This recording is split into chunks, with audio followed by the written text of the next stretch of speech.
These vertical farms are built deep underground to provide a reliable food source independent of global logistics.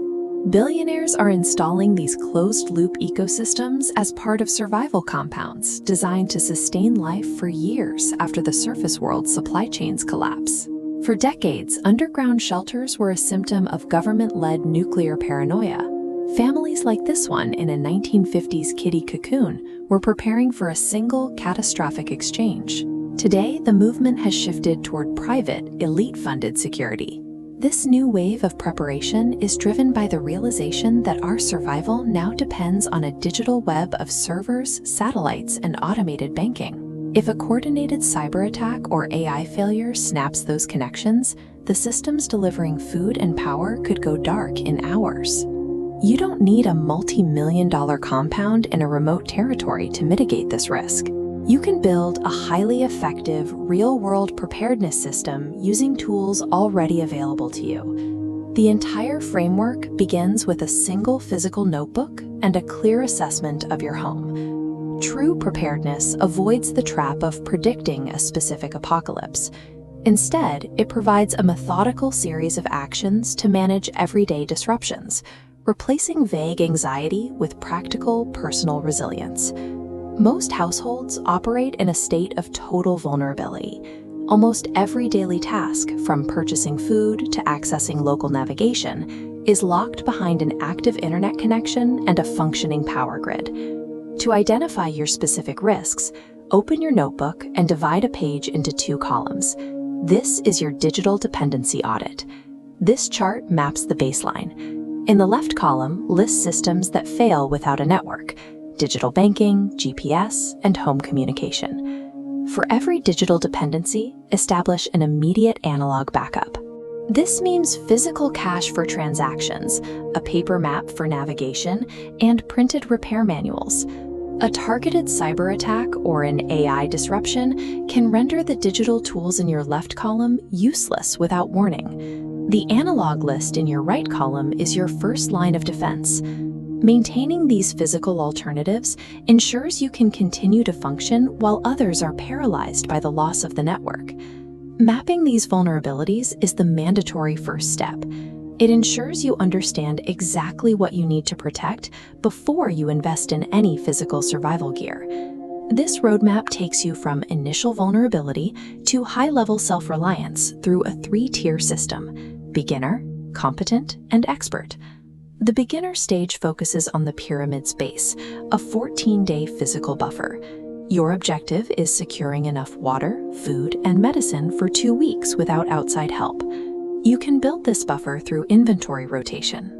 By purchasing a few extra items during every grocery trip and consuming the oldest stock first, you gradually establish a reserve without the stress of panic buying. A common failure point here is going into debt to purchase expensive pre-made survival kits.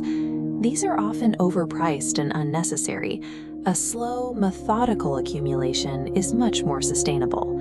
Once your 2-week supply is set, you move into the competent stage.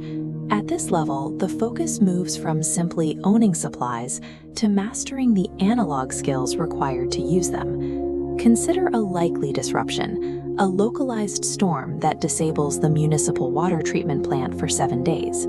Your benchmark for competence is the ability to filter and purify a gallon of water using physical tools, without relying on an internet tutorial for guidance. High-end equipment is useless if you haven't mastered its operation. In a high-stress blackout, you must rely on ingrained knowledge rather than a digital search engine. The expert tier is the final stage. Here, the goal is long-term redundancy, building systems that allow you to operate independently of the municipal grid for months at a time.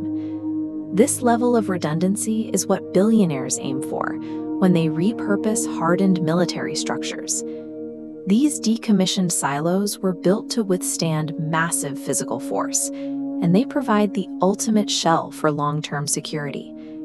You can replicate this logic on a smaller scale by securing a portable solar power bank for critical electronics and establishing an offline communication network with your neighbors.